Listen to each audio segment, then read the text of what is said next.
Hello, moi je me présente, je m'appelle Margot et j'ai 33 ans. Je viens d'une famille complètement athée, vraiment zéro croyance. J'ai toujours été malgré tout dans cette dans cette quête d'identité, de vérité et d'authenticité. Vraiment, je recherchais ça absolument partout. J'ai vraiment manqué de rien au niveau matériel. Seulement, j'ai quand même malgré tout, vécu beaucoup d'abus psychologiques, vraiment énormément. Et en fait, ça a créé de gros manques et des dysfonctionnements finalement. Donc, j'avais toujours des problèmes dans mes relations amicales, amoureuses, enfin vraiment familiales. Enfin, c'était vraiment toujours très compliqué. J'étais toujours renfermée sur moi-même. Et finalement, mon identité, c'était comme un état de victimisation vraiment en permanence en fait. C'était vraiment toujours la victime, toujours comme on dit, le vilain petit canard. En plus, c'était toujours des moqueries, des insultes. Donc j'ai grandi avec ça. Et j'étais très influencée par les autres. Je cherchais des repères absolument vraiment partout. En grandissant, donc à l'adolescence, donc vers mes 17 ans, la plupart de mes amis étaient des musulmans. Très rapidement, suite logique, je me suis laissée influencer dans ces croyances. Et donc je me suis tournée vers cette religion. Et ça a duré plus de 10 ans. Plus les années passaient et plus je prenais en maturité et plus en fait ma croyance dans cette religion, dans l'islam, était forte parce que mes relations étaient fortes. J'ai appris avec le temps à prier en arabe. J'avais vraiment même mon alimentation avait changé, mon identité. Vraiment, j'étais devenue complètement musulmane. C'était ma vie, c'était mon identité. Je me suis même mariée, donc religieusement. J'avais trouvé qui j'étais. Je croyais vraiment avoir trouvé. À la toute fin du Covid, je participe à une retraite spirituelle, méditation, développement personnel et tout ça.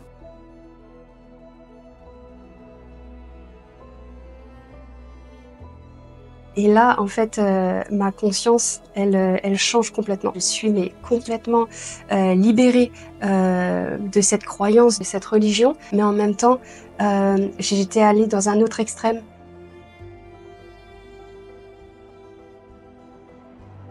J'étais devenue finalement mon propre Dieu et en fait j'avais zéro limite. Il y avait rien au-dessus de moi, rien en dessous de moi. C'était complètement, c'était moi en fait, c'était moi et moi-même. Et donc ça dure donc pendant 2 ans.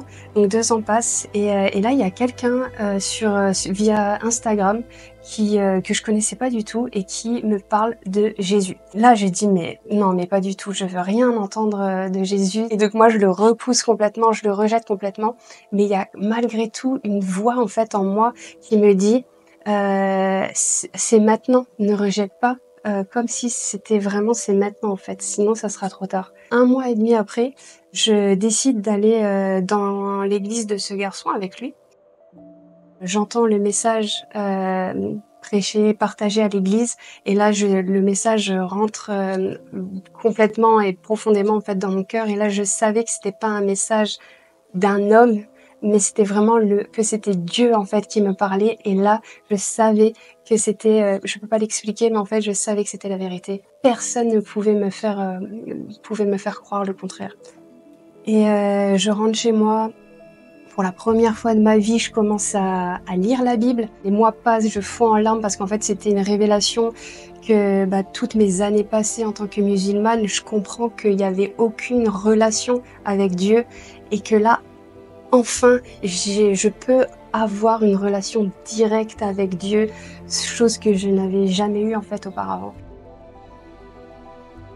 C'était incroyable et en même temps je lisais la parole, je lisais la Bible et en même temps c'est la Bible qui me lisait finalement. Ça c'était vraiment ma rencontre personnelle avec Dieu et je m'en souviendrai toute ma vie. 4 mois passent environ et de là j'ai cet empressement, cette envie de vouloir et de devoir me faire baptiser parce que je lis la parole et je comprends, il faut se faire baptiser. Mais je voulais garder ma vie. Ce mot disciple, je voulais pas être disciple. Donc je voulais Jésus en tant que sauveur, mais c'est tout. Je me fais baptiser, mais c'était la fête et tout ça autour de moi, mais moi je sens, il y a un truc bizarre. Et c'était pas OK, en fait. Environ 1 an et demi, 2 ans passent et là, je commence à crier à Dieu, je commence à pleurer, je ne comprends pas et je dis: «Mais Seigneur, c'est pas normal, je comprends pas, en fait, j'ai exactement la même vie que les non-croyants, finalement». Et ça m'embêtait parce que je savais quand je lis la parole, il y a une différence, en fait. Il y a clairement une différence d'avoir une vie avec Dieu et une vie sans Dieu. C'était pendant l'été 2024 et là j'étais sans force, je pouvais plus bouger de mon lit, je pouvais plus sortir, je pouvais absolument rien faire et je comprenais pas et je faisais que pleurer. Et à la fin de cette semaine, il me dit cette phrase claire, il me dit: «Jésus a déjà tout payé». Donc il m'a fait réaliser qu'en fait, mon baptême, il y a 2 ans de ça, il était pas clair. J'avais pas ce bon cœur comme je croyais avoir et les circonstances ont fait que voilà, j'ai trouvé des personnes pour justement réellement faire cette vraie repentance. Donc le 17 août 2024, je me suis fait baptiser. Ma vie a complètement changé à partir de là, vraiment. Et du coup, mon état de j'en reviens à mon passé, où j'ai grandi dans cet état de victime. En fait, ben, non, plus du tout, en fait. Je suis plus du tout victime et là, je peux enfin prendre mes responsabilités et enfin vivre la vie que Dieu m'a donnée. J'ai mon cœur qui est comblé, qui est rempli de cet amour et de cette espérance, finalement, de cette espérance, pour cette vie.